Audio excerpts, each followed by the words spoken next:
Canvas explanation. In the previous lectures, we discussed the different building blocks of the business model. The last one that we discussed was the revenue streams of the business model of the new business. Now, we'll go in further detail of the business model canvas. We'll start with the business model canvas and how they have divided the business model canvas into two main parts, the right side and the left side. The right side of the business model, which represents the value proposition. Let me show you.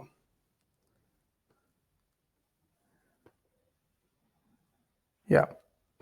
So this part represents the right side of the business model.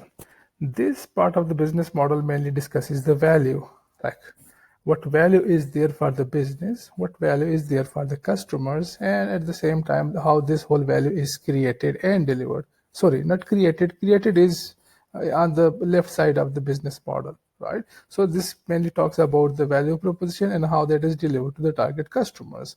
And at the same time, how much money or how much revenue the business receives from this part of the, from all these activities. While on the left side of the business model, they discuss the efficiency. By the efficiency, we mean how to reduce the cost of all these activities or all this value creation process. So the left side of the business model discusses the efficiency. So up till now, we discussed the value, how the value is defined and how that value is taken to the customers through different channels, right? And at what price that product is being sold to the target customers. Now we go further into the other parts of the business model. Now we'll start with the key activities. Now this building block, you have to mention what are the key activities that you need to do in order to create that value, right? Most important things that you as a company must do in order to make this business model work. Some of the examples are the production, and at the same time, the problem solving, platform or network. At the same time, the key activities could be recruitment and training of the key employees. At the same time, it could also be marketing activities, right? So these are the key activities that you need to do in order to create that value for the target customers and yourself and the investors at the same time. Some of the key questions that you need to ask in this block is what key activities do our value proposition require, right? Let's say if it is about like Careem, so the main activity they need to do is building their platform, right? So that is the production basically. At the same time, if you are going to discuss, let's say, what is the important activity that pizza house must do, right? So that is at the same time the production of the pizza, right? Hiring of the key employees or the chefs maybe, right? At the same time, the purchase of the raw material which goes into the pizzas, right? At the same time, they need to do some amount of marketing and delivery services at the same time. So these are the main activities that the pizza house must do in order to run its business successfully, right? At the same time, another question that you need to ask is our distribution channel required, right? As I mentioned before in the previous lectures, distribution channel, you are in the middle of the chain, right? On your back side, there is the raw material supplier, while on the front side, there is the distribution channel or the front channel, right? Which represents the retailers and the wholesale distributors and all these guys, right? So what kind of channels do you require in order to successfully create and deliver this value? Clear? Michael Porter said that the performance of each activity is a potential source of competitive advantage, right? So all of these activities, right, whether small or big, so somewhere you can find the niche or somewhere you can find the potential competitive advantage. Somewhere you can feel like you can do this activity better than the rest of the competitors in the market, right?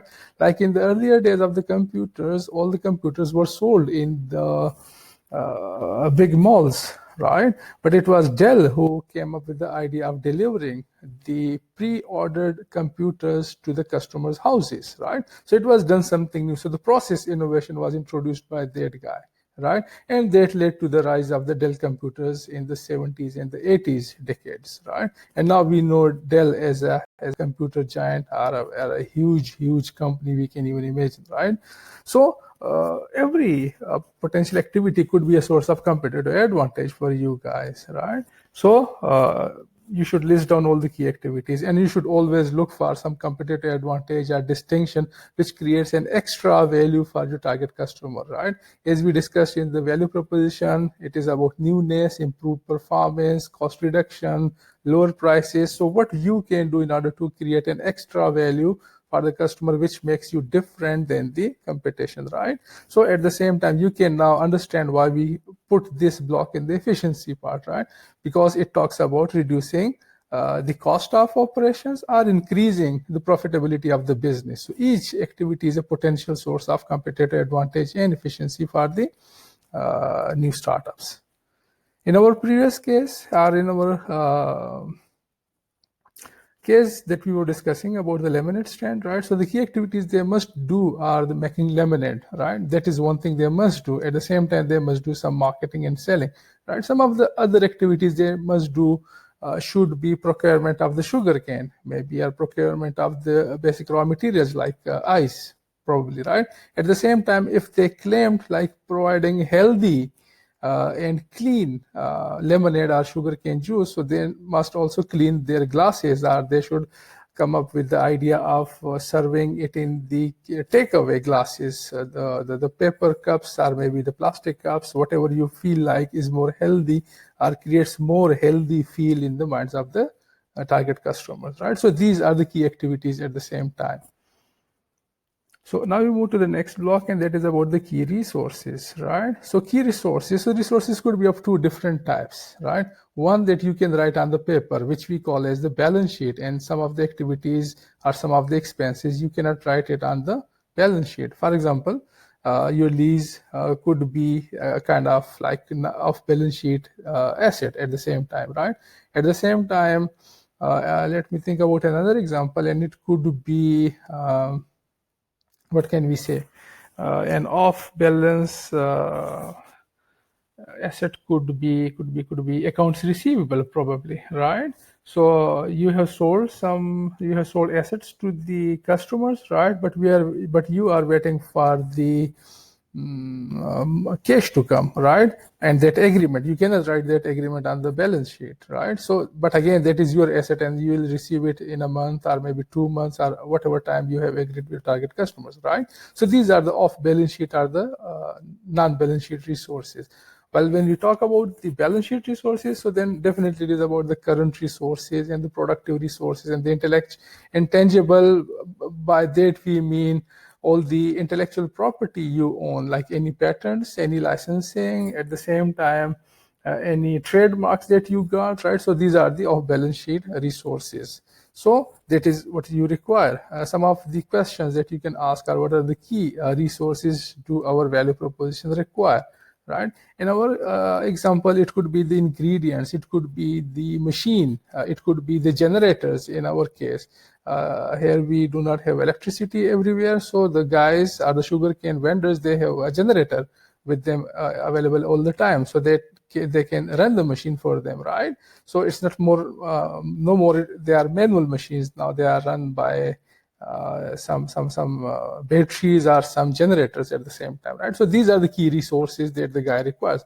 At the same time, the glasses could also be considered as the key resources. At the same time, maybe I don't know what could else be the key resources. Or the place that he has leased out could be also a key resource for him, maybe. Right? So these are the examples of the key resources that the guy requires. In case of, let's say, another airline company, let's say, so their key resources are the aeroplanes they require, the pilots, the training they require, right? So these are basically the key resources. And any other agreement that they have with the airports could be a potential off-balance sheet resource, right? So without that permission, they cannot land on a particular airport, right? So that agreement could also be considered as the resource of the airline company, right? So, and apart from them, any hotels they own and any other things that they own could also be considered as their key resources. Now, another block that is very much important is the key partnerships, right? So you develop partnerships in order to reduce the cost of production or improve or increase the sale of your products, right? So that is basically you leverage wherever you feel like short in some resources, right? Maybe it is the financial resources or the non-financial resources you need it for improved production, improved growth, improved sale of the business. So you get into partnership with some companies, probably the Lay's chips. They get into partnership with the different stores, and they get different shelf spaces. At the same time, the pharmaceutical company runs on this same model, right? They develop partnerships in the supply chain, right? So the three basic motivations for creating the value, again, it is about creating the value, right? So one is the optimization and economies of scale. I hope you know the economies of scale, and that is basically about increasing the production so that the per unit cost of production goes down, right? For example, if an aeroplane goes from Pakistan to Saudi Arabia, right? And if there is only one passenger, the whole plane goes, right? And the cost is so much, right? But the aeroplane company or the airline company tries to fill all the seats, right? So they try to fill as many as, because the cost is fixed there, right? And the aeroplane, whatever energy it cost, whatever cost it is going to face from point A to point B, it would remain the same. So a wise decision would be get on board as many as passengers, right? So the more passengers they have, so the cost of airline company, it goes down, right? So that is what we call as the economies of scale. At the same time, the reduction of the risk and uncertainty, right? So probably you are a small company and no one knows you, or maybe you have some uncertain raw material supply, or maybe financial questions is there on your status of the business, right? So getting into partnership with a strong business could like guarantee a continuous flow of cash flow for the business, right? So that reduces the risk and uncertainty, right? At the same time, acquisition of the particular resources. For example, if you are a motivational speaker, let's say, right? So you as a young motivational speaker do not have many resources to have your own hall and all those expenses, right? So the clever thing would be get into partnership with a university, maybe. So the university would open up so many target customers or the students in this case, right? It will open up you to your target market. At the same time, they will provide you the lecture halls or the bigger halls for that purpose, right? So instead of going to the commercial halls at expensive prices, so you can have a discounted halls available, plus at the same time more promotion for your business, right? So that is what we mean by the acquisition of the particular resources, right? So at the same time you get ambassadors and you get volunteers to work in your event, for example, right? And they promote your event at the same time. So that is why you get into partnership with the university as a motivational speaker, because it not only enhances your brand reputation, at the same time brand recognition at the same time, but also it reduces the cost of event, and at the same time it promotes your event, right? And they give you more customers for your event, right? So that could be one example of why you need key partnership or partnership per se. So some of the questions definitely you need to ask are, who are our key partners, right? Definitely though, so you should ask yourself, right? Where is that we can sync with the related customers, right? Now you cannot get into partnership as a motivational speaker with an industry, for example, right? Because that is more corporate structure, and they would never allow immature talks. For if you are a motivational speaker targeting the middle-aged or maybe the young executives, so probably you could be right for them. So then getting into partnership with them would be the right choice. But if you are targeting the youth, so probably a corporate setup is not right for you, so you should get into partnership with the university maybe, or the schools maybe, right? So then you need to decide who are our key partners, and at the same time who are our key suppliers of the key raw material and things like that. So in our case of the sugarcane or the lemonade stand, the key partners for them would be the municipalities, right? Because if they do not get permission from the municipality, so they would never be let stand in front of the park at the same time, right? So this could be another key partner, could be like what we can say, could be the impact investor, or a rich guy who can buy this vending machine or this machine or in this generator, because he's a poor guy, right? So that partnership could also get him some initial seed investment for his venture, maybe, right? At the same time, he could also get into partnership with the sugarcane suppliers, maybe at the same time, right? So these are the different key partners that the guy can get into, right? Now, the last part of the business model canvas is the cost structure. And again, this also talks about the efficiency of the how the business can bring efficiency, right?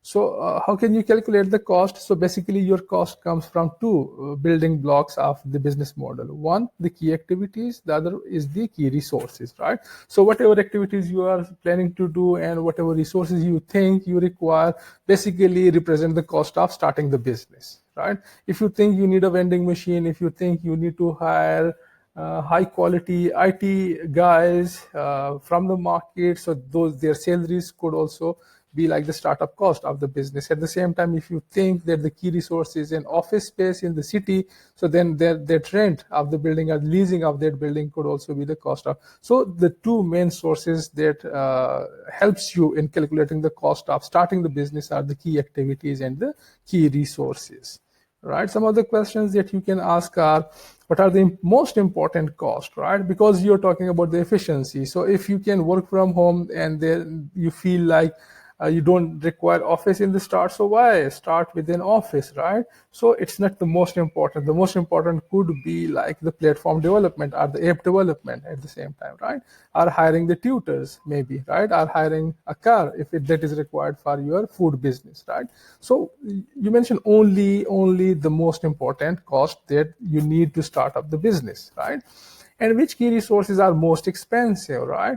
And why you do that? You do that because there's a way to reduce the cost, and that is called the bootstrap financing.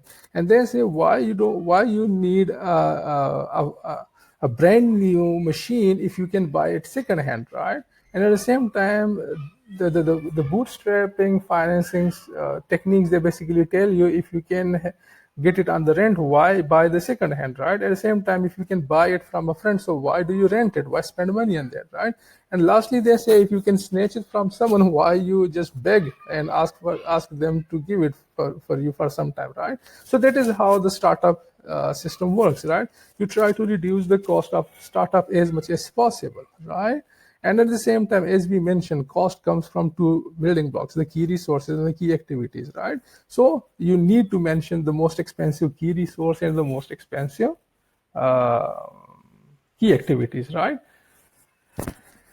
And the business model basically could be of two different types. One is the cost-driven business model, and the other one is the value-driven business model. In the cost-driven business model, they are basically those businesses, they basically are so competitive markets, they try to reduce the price and the minimum cost they just want to incur, right? For example, the chips, the soft drinks, the electronics. So all these are basically the sectors where the manufacturers are the businesses. They basically try to give the product at as much low prices as possible, right? But on the other hand, if it is about the value driven, so value driven, the company just gives the value no matter what the cost or the price of the final product is. So for example, the Apple company, it doesn't care about how much they spend on the marketing, how much they give in salaries to the key employees, how much they spend on the PR campaigns, right? So they don't care about the cost of operations or the key resources they acquire, right? Because they believe in giving the value to the customers, right?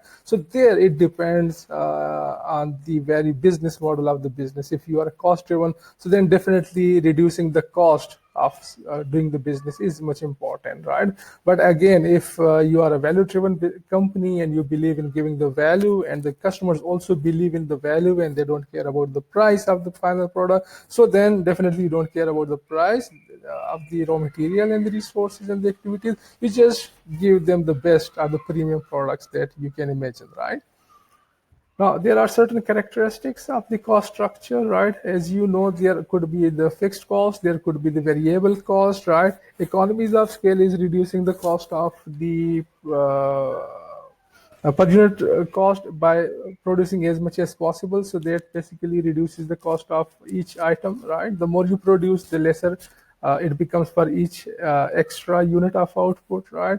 Economies of scale is economies, as you know, is all about the cost saving, while the scope is the variety of the products that you can offer, right? So, for example, a hotel offers their rooms, right? But the complimentary services, without putting extra effort or hiring extra people, it could be like serving food and serving breakfast to the people staying in the hotels, right? At the same time, cleaning their clothes. At the same time, like polishing their shoes could be the extra service. So that is what we call as the economies of scope, right? So that is something that they can do without putting any extra pressure on the resources, and that gives them extra money per se, or extra revenue to the company, right? Which they can happily agree to. So this is how our cost structure of the business model would look like. It would be the cost of the ingredients, the machine, the generator, the petrol they bring every month, every day, the salaries, or maybe the commissions, maybe the license fee from the municipality. At the same time, the equipment that we discussed, the machines and the generators, and as we discussed in the start, in the customer channels, we discussed maybe they go for some brochures, maybe, right, or some Facebook advertisement, right? So that represents the cost structure. If they are going for like buying what we say, the plastic or the paper cups, right? So that could also be considered as the cost of the business, right? But if they never promised the healthy juices, maybe, let's say, right, so they can wash the same glasses again and again, and they can offer them. But if they claim to have like a healthy and more energetic, right, a premium kind of a product, right, so then the cost will be different than this example, right? So that is where we distinguish between the cost-driven and the value-driven juices, right? So if you are providing something very premium, like healthy energizer, right? So then definitely the customers would also not care about the price, right? So you can spend as much on different things, right? And if they are conscious about the price and not their health, so then you can minimize the cost and give them the least acceptable levels that you can offer them. This is the overall business model, right? And here we can see all the components together. So this is how the business model would look like, right? The philosophy of putting the sticky notes on this business model canvas is you can remove the sticky notes if after some time you realize these are not your target customers, or maybe the value we proposed is not the same, right? Or maybe if your key partners change. So it is a changeable document, and it can change with the passage of time. So you improve the business model with the passage of time, right? So again, what is the key to improving the business model is the continuous learning and unlearning, right? So you remove the sticky notes, and then you put in more sticky notes with improved learning, improved attractiveness for the customers, right? Or maybe the partners at the same time, right? Yeah, so this is it. We completed all the business model, and we explained how the different business model canvas blocks could be filled, right? And we discussed different examples. I hope you don't have any issue now in understanding the business model canvas. I have given another example for you guys, and that is the business model of the Skype, right? So I hope you would go through these business model canvas of the Skype, right? But I would recommend that before looking at this business model canvas, you should sit in isolation and try to fill the business model canvas for the Skype, whatever you think could be written in the business model for Skype, right? Use your understanding and knowledge, whatever that is about the Skype company, right? And when you fill your own business model, then you come back and see how you were right in some places and how you were wrong in some places, and how is it that you can improve writing the business model canvas for your own